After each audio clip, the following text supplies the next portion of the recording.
I'm Linda Shelton. I used to work for BGL a long, well, not that long ago, probably about 8 or 9 months ago, and was asked to come and talk to you. As I said, the first BA event I went to, I watched somebody do an absolute masterclass in how to give a public talk. He really, really was excellent. I think one of the best people that I've ever seen. So it kind of put the pressure on, and all of that self-doubt kicked in, the whole kind of the butterflies kicked in, the imposter syndrome kicked in, and I sort of thought about it for a few minutes and then thought, well, actually, do you know what have I got to lose?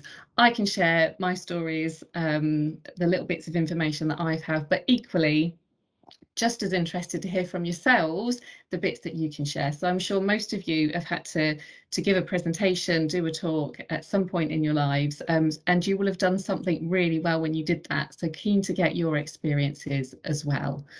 So there's 3 things I want to talk to you about today. One is the neuroscience behind it. So what is it that makes our brains kind of go into that fearful state, and think about all the things that could go wrong rather than all of the things that could go well. The second is to share a simple acronym with you, so MAD, and this is how, once you've got to give a talk, how to kind of set that up in a straightforward way that's easy to follow and understand. And then finally sharing some top tips. So I've got some that I can share with you, but equally interested to hear the ones that you can share yourselves. And I know Lou talked about there's a voucher, so it was for questions. We will have an opportunity for questions at the end, but equally we might be able to use it for your favourite top tip that you hear throughout this session. So on the screen, hopefully you can see 5 images, and I'm just interested to get your own thoughts about public speaking. So if you had to pick an image on the screen there that kind of summed up most accurately what it's like for you, which picture would you go for? There's a number in the top right hand corner of each screen, so if I can ask you to pop in the chat which one resonates with you most. So Claire, you've gone for 5 straight away. What is it about number 5 that resonates with you? I think it's because that person is peeking out from the from behind the curtain, so you want to be out there, but at the same time there's a really big part of you that's scared to do that. Yeah, okay, brilliant, thank you.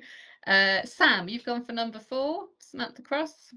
Yeah, so for me, the thought of presenting just makes me feel sick, much like a roller coaster, but there are highs and lows with it. So there are bits that I will love and I will thrive on, and there will be bits, which is the big drop that I can see coming, that just makes me want to cover my eyes, be sick, or both. Oh. Okay, it's really interesting. Hold on to that thought. The bits that you thrive on and give you the highs, they're the bits that we want to focus on.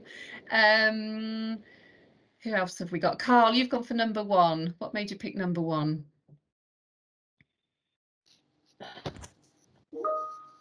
I'm on my husband's laptop. You're not Carl. And I've got a bit of a delay, I think. Okay. All right, we'll leave you out. We'll move on to someone else. But thank you for selecting number 1. We'll go for who else have we got on here? Lou, you've gone for number 4 as well. What made you pick 4? Yeah, I did change it from 1, but yeah, 4, because similar to Sam, I'm so scared before I go up. I remember one I did kind of a year ago. I thought my legs were going to collapse as I walked onto the stage, but then actually once I was up there, I was fine and I enjoyed it, but I just got myself worked up so much that yeah, I felt sick. I didn't, and it was all fine, but I still felt that. It's that horrible thing beforehand, isn't it? Okay, brilliant. So thank you for sharing your experiences. And actually, this kind of leads into the first point that I want to talk about, which is the neuroscience. So what is it that's going on inside of our brain that makes us feel this way? And there's a really good article written by Forbes, and it's called The Cognitive Cure for Stage Fright, according to neuroscience. And basically, it's an article that discusses the 2 things that we can all do to make ourselves feel better about public speaking, and the second one that actually helps us get better at public speaking. So the first one is cognitive reappraisal, and the second is rehearsal, so basically practice. But there is loads of research and growing neurobiological evidence out there that when people reappraise an emotional circumstance, so public speaking, something that makes us feel anxious, fearful, scared, that actually usually what happens is the amygdala, the back part of our brain kicks in, the bit that makes us want to run away or freeze or fight. But actually, if we reappraise the situation and tap into this prefrontal cortex part of our brain, that kind of stops this amygdala fight or flight response, the bit that kind of elevates your heart rate when you're speaking in public.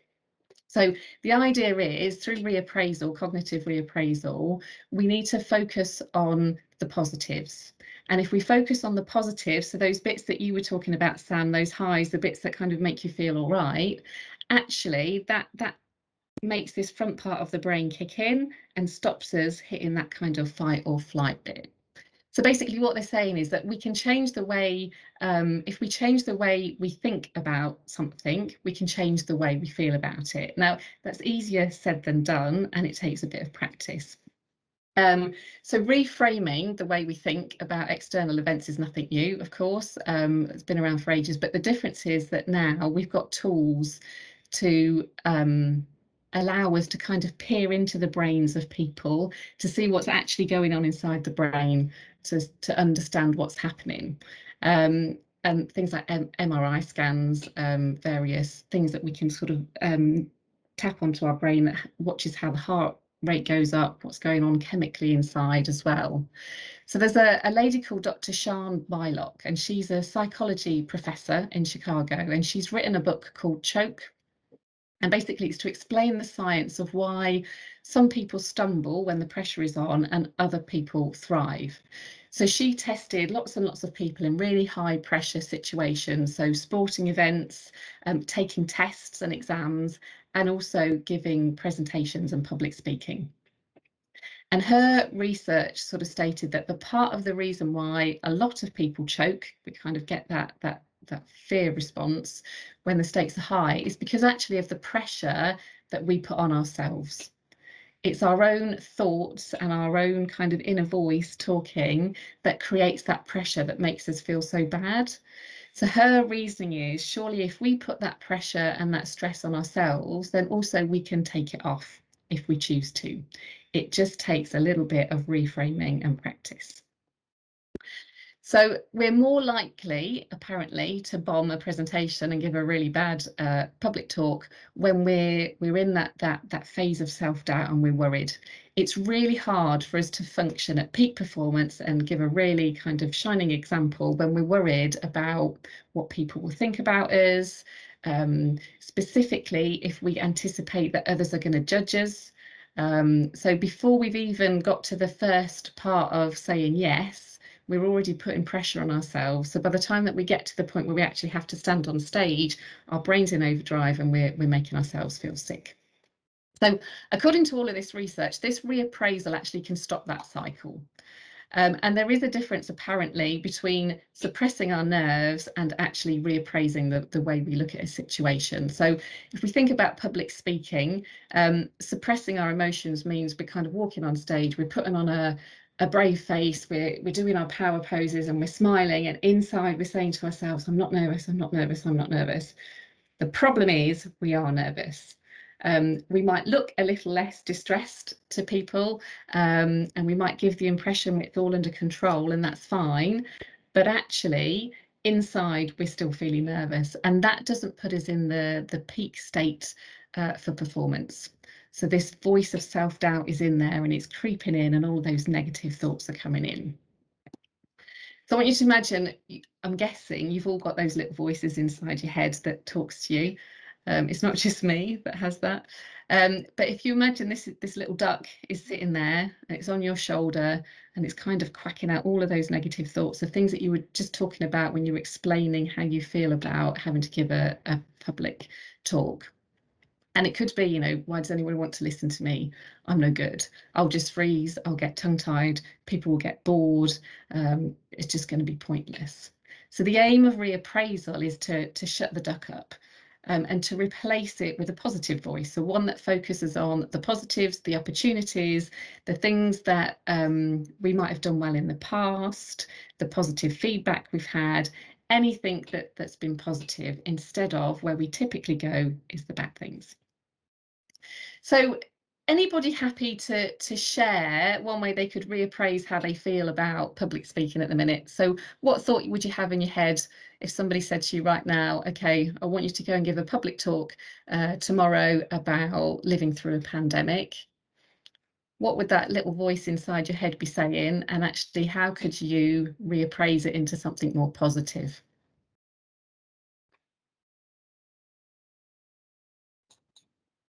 I was going to put my hand up, Linda, but I don't think you can see that if you're presenting, can you? I can't at the minute. Have you already done it? No, if I put it up now, I don't think you can. I can see it, Oh, Claire. you can. Yeah, Okay, yeah, good. brilliant. Okay, go for it. Put it down again. I was just going to say that one of the things that I find quite helpful is reminding myself that I have done public speaking before. I know in this kind of forum it feels like I don't have a problem speaking, but like normally standing up in front of a big group of people does freak me out. So I kind of just reflect back on when I've done it before, and actually it wasn't as bad as I thought it was. Yes, yeah. So that whole, it was never quite as bad as you thought it was. Mm-hmm. Now, I'm probably going to thank you, Claire. I might say your name wrong. Is it Ilan? Yeah, Ilan, spot on. Ilan, thank you. Yeah, I think sort of resonating what Claire said actually just now. I've done very little public speaking, and it used to scare the hell out of me. But you know, I can recall when I've done it, what kind of takes me to a better place is it just finding the enthusiasm for what I'm talking about. So Yes. what makes talking about, you know, something you know about, something you're familiar with, or you know, passionate about, it's far easier to talk about, isn't it? I don't know if other people have that same view. So I think if you sort of channel that thought, that's what I've realised just from experience of having done it in the past. So if it's a work talk, talking about something you know about, then you just kind of generate the enthusiasm, and that takes you to a place of confidence that you might not otherwise have. Yeah, no, definitely. If you can With the find way something you're... But you know, thinking about a way to channel that when you're talking about, you know, changing your thinking to change the way you're feeling. Yes, That's find what something you're I'm trying passionate to. about. Yeah. Definitely. Brilliant. Thank you. Thanks. Tom, you've got your hand up as well. Yeah, hi Linda. So the way I like to think of it is, firstly, as you say, seeing it as an opportunity. So seeing it as an opportunity to build confidence and become a better speaker and all those great things. But secondly is kind of telling yourself that everybody that you're speaking to does want you to do well. Yes. So when I do my wedding speech, I guess that's certainly a time when you do get nervous, but most people, you like to think everybody wants you to succeed. Yeah. They're probably not judging you, and they want to hear your thoughts. They want to, you know, support you. Yeah, definitely. That's what I usually tell myself. That's absolutely right. Yeah, definitely. Thank you. And Charles, you've got yours hand up too. Yeah, thanks, Linda. As someone who, when I was younger, wouldn't say boo to a goose or boo to a duck for that matter, I sort of learnt, because I had to learn as I went into teaching, that you couldn't just stand with your mouth shut, and you had to engage with people, and then ended up, I think the largest sort of audience I spoke to is about 200. Wow.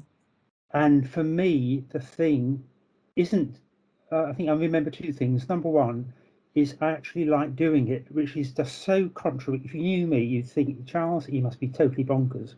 But the thing that would always worry me, if you said to me, do it tomorrow, I think, oh God, I need time to practice, to get the jokes right, to go through it, to make sure the technology works, all that sort of stuff. Once I've got that and I'm confident, then I can go into it. If any of those building blocks is out of place, I would be sort of on that roller coaster that you showed in the pictures, you know, going, so, you preparation.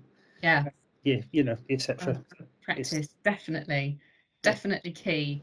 And something that we're going to come on to, because the second thing is, which you've quickly quite rightly talked about there, Charles, is rehearsal. So this training under pressure. So BILOC recommends pressure training to overcome nerves and stress, and this has been proven to work for athletes, business professionals, and obviously preparing for public speaking opportunities. So her research kind of shows that even practicing under mild levels of stress can actually prevent you from choking when it comes to the higher levels of stress or when you've got to perform. So before you've got to give a presentation, even simple like just speaking out loud in front of a mirror, getting a couple of people to sit and watch you, so whether it's in the office, in your living room, but that stimulating the lower levels of stress actually kind of builds a bit of resilience up in you and helps you preventing cracking under the increased pressure a bit further down the line. It helps you to stay calm, it helps you to stay cool and collected, and makes you kind of give that professional appearance to everybody when things get a bit tough. So how do you practice, Charles? When you're talking about that, what sort of things do you do to practice? Well, the first thing is I make sure I've got it sort of written out. Yeah. But what I did when I had to learn a sort of play, which they said, hey, you're going to play the leading part, and I thought, what is, I recorded it on a CD and I put it in my car, and I must have played that thing till I was totally sick of it, until I was absolutely word perfect. But it was just going over it again and again and again, and almost sort of picking random times during the day to challenge myself. So what's that next bit? And for me, it's always been that sort of repetition again and again. I don't pick things up, really quickly, really easily. Yeah. It's the constant repetition and checking, and that breeds confidence. And all of a sudden, you begin to remind yourself. But it's using the whole day, when you're shaving or brushing your teeth, or I was going to say going to the loo, but I won't. Whenever you've got a moment. You use those opportunities just to do it. Yeah, definitely. I used to work for Royal Haskonian DHB, and there was a lady there. She was half American and half Dutch, and she was a really interesting lady, and her interest was in culture differences. And because it was a global company, she would go around and sort of talk to the various different countries and help explain why there might be friction between the project managers in South Africa and the project managers in France or the UK. Really interesting lady. And I'd seen her give a couple of talks and presentations, and she appeared to be someone who just stood up and just talked kind of whatever was in her head. And after a few months, she came over to the UK and was doing a talk that afternoon to one of the leadership groups. And she was outside, so there was a window in my office, and I could see her walking up and down this patch of grass. And she was there for a good sort of 45, 50 minutes. And in the end, I said to my boss, it's like, what is she doing? Who is she talking to? Because I could see her mouth moving. She said, oh, no, she's just practicing. Before she gave any talk, she would go sort of an hour beforehand and, just as you were saying, Charles, speak to herself, go through it, make sure she's got it all in her head. And then when she actually came to stand up, it was like it just kind of came out of her mouth. So really, really, really experienced speaker, but still practiced time and time again before she gave any kind of talk. So the research is saying, and based on your own experiences so well, that this kind of rehearsal, so the practice and the reappraisal, will actually help you to reach that high performance state of mind. And if you change your perspective about public speaking and rehearse under stress, actually you might find yourself looking forward to your next presentation instead of dreading it. So I'll be interested to get your thoughts next time you do one. The second thing then we wanted to talk about is MAD.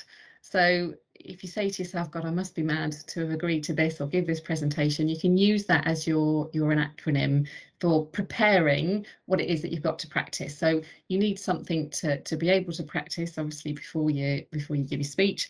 And this is where MAD comes in. So it stands for message, audience, and delivery. A message obviously is the key part. So if you have to give a talk and you're struggling kind of where to start, actually revisit the purpose of why you're doing it. So if you've got a really clear purpose as to why you're giving that talk, so whether it's something you're passionate about, whether it's important for people to know about, whether it's a work thing and it's going to give clarity to people, if you can find that purpose, it really helps to sort of concentrate your thoughts and pinpoint what it is, what's the key message you want to get across. And then break that down into 3 key areas. So what is it that you want your people to either do as a result of your talk, to know as a result of your talk, or to remember? So if you think about what is it you want them to do, know, or remember, that can help you sort of summarize your key message. Then once you've got your message, it's about thinking about your audience. So when it comes to your audience, do your research, try and find out who they are, why they're there, where they're coming from, what do they know already, how can you engage with them, what might they want to find out about. And sometimes this is quite hard, so depending on who it is that you're giving the talk to, it might be quite difficult if it's a general public thing, whereas if it's a work thing, obviously it's much easier, so you can understand the roles, the people, you might even know them. And then finally, think about your delivery. So this is the fun part, I think. This is where you can get creative, and it's about all of the different ways you can get your message across. So it might be images, it might be using video, it might be drilling down into detail, it might be posing questions, putting polls out there, it might be just using your voice in a different way, but something that's going to resonate with your audience, so kind of link it back to your audience. It's not about starting with PowerPoint first.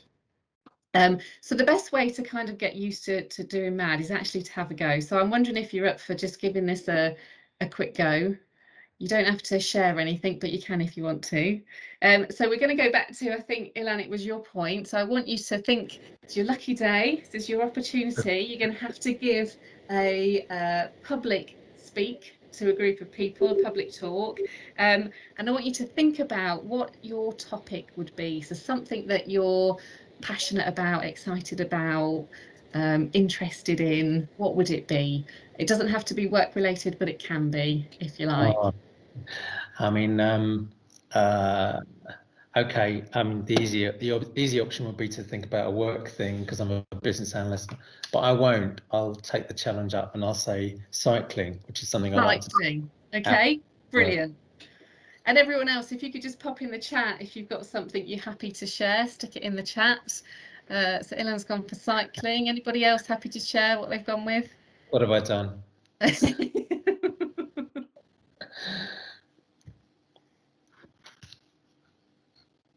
No, nobody's interested in cycling. Claire's typing. I can see. Oh, I can see she's yeah. typing. Anybody else happy to share what topic they've picked? Something that they're interested or passionate about. I can see this. Oh, mind mapping. Brilliant. Time to talk about cake. Brilliant, Claire. I love cake. Lou's still typing. We can come back to that. So as long as you've got something, you don't have to share it if you don't want to. That's fine. But what I should think about now is write down kind of 3 key things that you would want to get across in that talk. So if let's say if we did it about living through a pandemic, you might want to talk about what life was like before the pandemic, what it's like now in the present to be living in it, and what it might be like in the future. Or you might want to talk about it, how it's affected people from a local level, a national level, and a global level. But whatever your topic is, what would be the 3 key things that you would want to get across about that message? Anybody happy to share?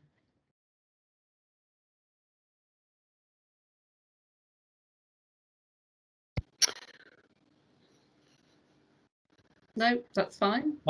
2 things. I can think of two things that would be part of my message about cycling. Well, the physical benefits of it. Yes. Yeah. Psychological benefits. and the Psychological lifestyle and psychological benefits of cycling. Brilliant. There we go. Great. Thanks, Ilan. Okay, so once you've got your key 3 things that you want to get across about your message, now I want you to think about your audience. So I'm going to pick your audience for you, and I want you to imagine it's a group of 16 to 18-year-olds. So you've got a large group, we'll say between 50 and 100 of 16 to 18-year-olds. And think about actually how would you tailor your message then so it's appropriate for that audience.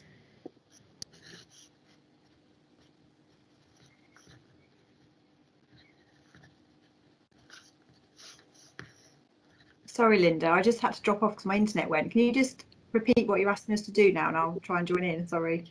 Yeah, that's all right. So once you've got your message and you've got your 3 key areas that you would want to talk about, then think about your audience. So I've picked your audience for you.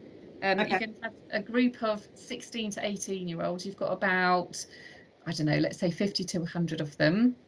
Okay. And then think about actually how would you tailor then your message to that audience. Okay. Thank you. And then finally, what would be your method of delivery? So again, thinking about this group of 16 to 18-year-olds and teenagers, what sort of things would you use to get your message across? And again, it would be great here to get some suggestions from people. What sort of ideas have you got? What could you use? Turn it into a rap song, that's genius. Okay, that's what you were thinking, but they probably think it's really embarrassing. Mime, Charles, yeah. What else could we use? I can see people typing, I'm just waiting for them to come up. TikTok, genius, Sam. Yeah, that's a great idea. Try and put, social media on it, Snapchat, etc. Yeah, I'm loving the TikTok. Yeah, how can you get them to interact with you on the topic? Yes, Claire, so it could be posing them like a question if you're doing it about cakes, which is your favourite cake, and giving them a list. I can see Lou still typing. I've got a problem with my systems. It won't actually let me put anything in. That's why I'm not. Yeah, so I haven't got anything interesting to say. Obviously, the computer thinks it's not. It's fine. Brilliant. So I've got some great stuff on there. Nobody's mentioned PowerPoint, which I'm very pleased to hear. I'm going to actually just drop in the chat. There's a real quick, well, it's about 20-minute. See if it works. A 20-minute talk by a chap called David J.P. Phillips, and it's how to avoid death by PowerPoint. If you get 20 minutes, it's worth a watch. He's quite engaging himself, and he shows you just some real quick and easy top tips. So if you have got to use PowerPoint, so particularly from a work aspect, I know it's asked for quite a lot these days, but key things you can do to make sure that your slides are enhancing your message but not taking away from it, and they're not killing your audience off. So if you get a chance, have a look at that. Okay, so lots of really great suggestions there. And you've probably listened to me talk long enough now, and I'm conscious of the time as well, but I'm just really keen to hear from yourselves any of the top tips that you've got. So this is your opportunity to win a voucher from Lou as well. But happy for you to either take yourself off mute or type in the chat. What sort of top tips have you got, either for whether it's dealing with nerves, answering questions, keeping to time, how to use technology, anything that you can share with us? I've got some that I can add myself in a second, but it'd be great to get your... Yeah, well, Linda, it's I'm just thinking, on my feet about it. I haven't thought about this before. So I think, I don't know if I've even done this, but I think you want to just get some kind of rapport with the people you're speaking to and presenting to. I've seen that been really successful right from the early point when you come in, because I think if you don't get a rapport, then you feel like you're always going to be just up there, and just feel a bit stale, a bit stagnant, a bit distant from the people you're talking to. So by just getting people to engage with you early on in it, just by maybe asking questions. I think questions is a really good way of starting things off, because then it just immediately forces people to be engaged, and then so that's one thing that springs to mind. Yeah. So asking questions and getting them engaged. I've seen some really good presentations where people pose like a rhetorical question. So imagine if, or what if this happened, and you can see people sort of going off into their brains and actually imagining the scenario, and it really gets that engagement quickly up front. Okay, Claire, you've got going to say, I think it's the rule of 6, no more than 6 words per slide, 6 bullet points, no more than 6. Yeah, that's great. Yeah. Practice how to stand and know what to do with your hands. That's a really good point, Charles. I've seen lots of people sort of fiddling with change in their pockets, or somebody that actually kept messing with their hair and going like that and sort of all over the place without realising that they're doing it. And my head. I was just going to add, years ago, I did a course actually on this. I almost completely forgot about it till now, and it was so long ago, but it was brilliant. It was one of the best courses I've ever did. And it's before PowerPoint, before computers were really a thing, believe it or not. I know it sounds crazy, but you know, we were using acetates and things on an overhead projector. But the guy that did it he got us to initially just present something without any training, and he videoed us. He just simply videoed him and made everybody watch the video, and it was just a revelation to see what I was doing with my hands, with my body, you know, not even realizing and thinking about it. It was so involuntary, just watching myself, you know, going all over the place with my hands. And I thought that was an immediate distraction for anyone watching me, because instead of listening to what I was saying, they'd be watching, you know, my weird body contortions and what I was doing with my hands. And I had absolutely no idea. And then he trained us over 3 days into actually thinking about what we were doing and what we were saying. And then we ended up after the 3 days doing a final presentation, which was worlds different. So that was just a real experience that I just thought I'd share that story with you, because it was a very, very good course. Yeah, it's quite uncomfortable, isn't it, watching yourself and listening to yourself, and seeing what other people see. I've worked with various trainers and facilitators over the years, and someone that does really well. I mean, she delivers training kind of all over the world, and one of her favorite things to deliver actually is presentation skills, for that reason, because she says people come in at the start of the day, and whatever their starting point is, by the end of the course there's always a massive improvement, and whether that's little things or big things, she can always see the difference and the impact that it's had. So it's one of her favorite things to deliver. Brilliant, thank you. So some great top tips there. Any others from anybody else? Not to read the slides is a great one. I was told once that you should think of the actual talk presentation as a play. So you think about the script and the costume, you have an understudy, a backup plan, and you do a dress rehearsal. That's brilliant. Yeah, great advice, Claire. I love that. Because actually, what if it does go wrong? What if you can't deliver it on the day? You're not letting people down. Someone else can come in and do it. You've got the opportunity to rehearse, like we've already been talking about. Yeah, really great advice, like that. Okay, so just some others that I've got on there. So one is the reframe your thinking, we've already been talking about. So one thing that always comes into my head is, God, what if I fail? What if I can't do this? And I heard this thing from somebody else the other day who said there's no such thing as a fail. It's just your first attempt in learning. So whatever your starting point, whatever goes wrong, it's not a failure. You've just learned from it, and the next time it'll be better, and the next time after that it'll be better again. Use the power of 3. So our brains apparently can only remember about 7 things at a time, plus or minus 2. So I'm definitely in the -2 camp. If I can remember 5 things, I'm doing well. So if you use the power of 3, it's more likely to stick. Just the 3 key things that you want people to remember, and keep reiterating them and going back to them. That helps you with your structure and your message. Know your audience. So really key to kind of understand why they're there, what they want to get out from it. Put yourself in their shoes. It really helps, I think, with the nerves as well. If you're putting yourself in their shoes. And I think what you were saying earlier as well about people want you to do well.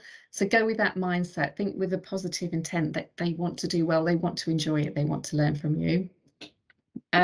We've already talked about practice, so practice, practice, practice out loud, in your head, in front of people, wherever you can. The other one on there is actually chewing gum. So there's been a recent study at Swinburne University that found out that people who chew gum under stress actually have lower cortisol levels, so the thing that makes you feel stressed in the first place. It reduces levels of stress and anxiety and actually increases levels of alertness and performance. So that whole kind of active chewing, it increases the blood flow in your head and can really help with stuff. You just have to remember to take it out though before you step on stage or before you give your talk. So any others whilst I've been talking? I'm gonna that's it from the slides from me, so I'm going to stop sharing my screen.